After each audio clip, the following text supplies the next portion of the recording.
Albert Einstein once said, everybody's a genius, but if you judge a fish by its ability to climb a tree, it will live its whole life believing that it is stupid. Ladies and gentlemen of the jury, today on trial we have modern day schooling. Glad you could come. Not only does he make fish climb trees, but also makes them climb down and do a 10-mile run. Tell me, school, are you proud of the things you've done? Turning millions of people into robots, do you find that fun? Do you realize how many kids relate to that fish swimming upstream in class, never finding their gifts, thinking they are stupid, believing they are useless? Well, the time has come, no more excuses. I call school to the stand and accuse him of killing creativity, individuality, and being intellectually abusive. He's an ancient institution that has outlived his usage. So, Your Honor, this concludes my opening statement, and if I may present the evidence of my case, I will prove it. Proceed. Exhibit A. Here's a modern day phone. Recognize it? Here's a phone from 150 years ago.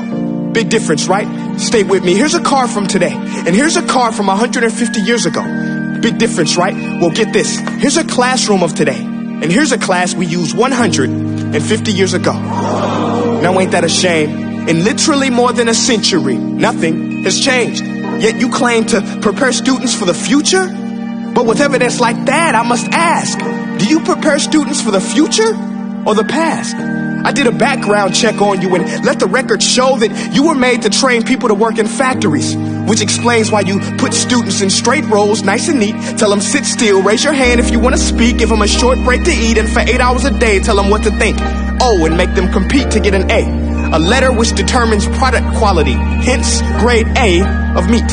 I get it. Back then, times were different. We all have a past. I myself am no Gandhi. But today, we don't need to make robots zombies. The world has progressed. And now we need people who think creatively, innovatively, critically, independently, with the ability to connect. See, every scientist will tell you that no two brains are the same.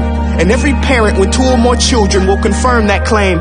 So please explain why you treat students like cookie cutter frames or snapback hats, giving them this one-size-fits-all crap. Watch your language. Sorry, Your Honor, but if a doctor prescribed the exact same medicine to all of his patients, the results will be tragic. So many people would get sick, yet when it comes to school, this is exactly what happens, this educational malpractice, where one teacher stands in front of 20 kids, each one having different strengths, different needs, different gifts, different dreams, and you teach the same thing the same way?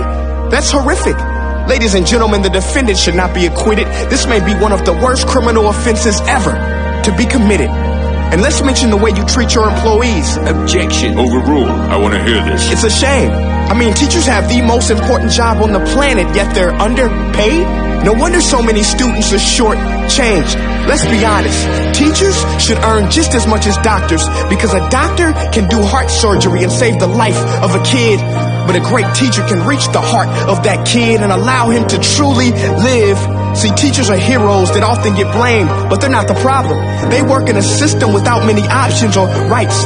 Curriculums are created by policymakers, most of which have never taught a day in their life. Just obsessed with standardized tests. They think bubbling in a multiple choice question will determine success. That's outlandish. In fact, these tests are too cruel to be used and should be abandoned, but don't take my word for it. Take Frederick J. Kelly, the man who invented standardized testing, who said, and I quote, "These tests are too cruel to be used and should be abandoned." Ladies and gentlemen of the jury, if we continue down this road, the results will be lethal. I don't have much faith in school, but I do have faith in people. And if we can customize healthcare, cars, and Facebook pages, then it is our duty to do the same for education, to upgrade it, change it, do away with school spirit, because that's useless. Unless we're working to bring the spirit out of each and every student, that should be our task. No more Common Core. Instead, let's reach the core of every heart in every class. Sure, math is important, but no more than art or dance. Let's give every gift an equal chance. I know this sounds like a dream, but countries like Finland are doing impressive things. They have shorter school days. Teachers make a decent wage. Homework is non-existent, and they focus on collaboration instead of competition. But here's the kicker, boys and girls. Their educational system outperforms every other country in the world. Other places like Singapore are succeeding rapidly. Schools like Montessori, programs like Khan Academy, there is no single solution. But let's get moving, because while students may be 20% of our population, they are 100% of our future. So let's attend to their dreams, and there's no telling what we can achieve.